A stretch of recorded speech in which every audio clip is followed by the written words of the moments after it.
I grew up in Lincoln, Nebraska, where I still remember begging my parents to take me to LA so I could become an actress. I wanted to be heard and seen, and at a young age I already knew I wanted a platform to be able to tell a story. I just didn't know exactly what that pathway to my dream would look like. As I got older, my dreams of becoming an actress started to fade away, but my deep-seated passion continued to drive me. I attended the University of Nebraska, and although I have always loved school, I couldn't quite figure out what exactly I wanted to study. Robert Greene, in his book Mastery, says the first step in strategies for finding your life's task is returning to your origins. On a whim, I applied for an internship with Husker Vision. I wound up getting the internship, and my love for production grew immediately. Greene says you will recognize it when you find it because it will spark that childlike sense of wonder and excitement. It will feel right. The fire that I had inside me switched on, and I became immediately immersed in both school and work. I changed my major to advertising, mass communications, and broadcast production, and eventually became the producer for the women's gymnastics team. After graduating college, I landed a job with a startup company called Huddle. It was the place to be in the sports tech world, and I took pride in being there from the ground up.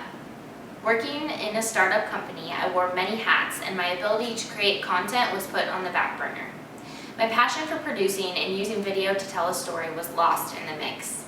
With the company growing so fast, it was a competition to see who could climb the ladder first. I knew that what I wasn't doing was what I loved, but my drive to be the best was telling me I had to make it to the top. Greene's third strategy, avoid the false path, talks about how false path in life is generally something we are attracted to for the wrong reasons. I was working for a company because the image and title made me look successful, yet I was not finding the fulfillment I had found while working at Husker Vision. While climbing my way to the top at Huddle, I found myself facing the harsh realities of alcoholism, and my career came to a halt. Here is where I entered the recovery world for treatment, and then I began taking jobs in the recovery industry.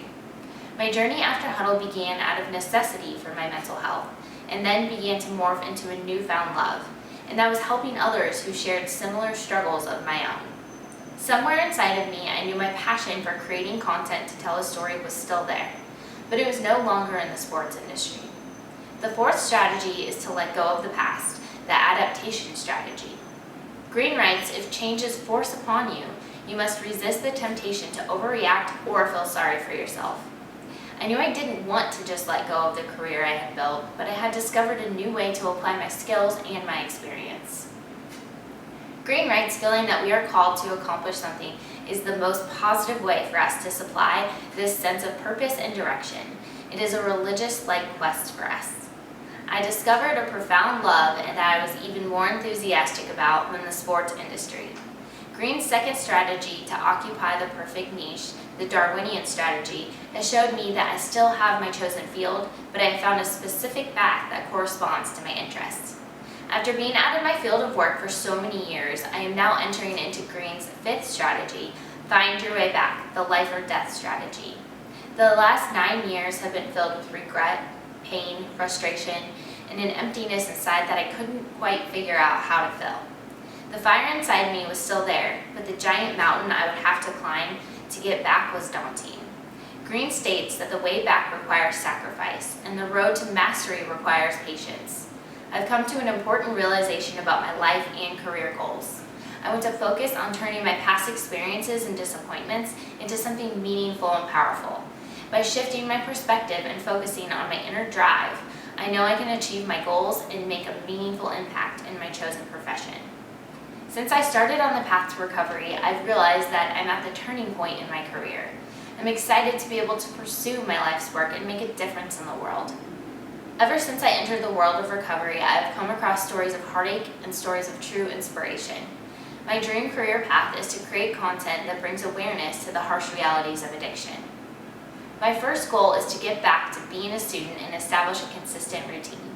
It has been 11 years since I attended school, and for the next 3 weeks, I plan to enhance my time management abilities and balance full-time work and studying. The second goal I have set for myself over the next few weeks is to start networking and building professional relationships. Full Sail University seems like a great place to connect with others who can help me on my career journey. I am looking forward to exploring all the opportunities available to me and making meaningful connections.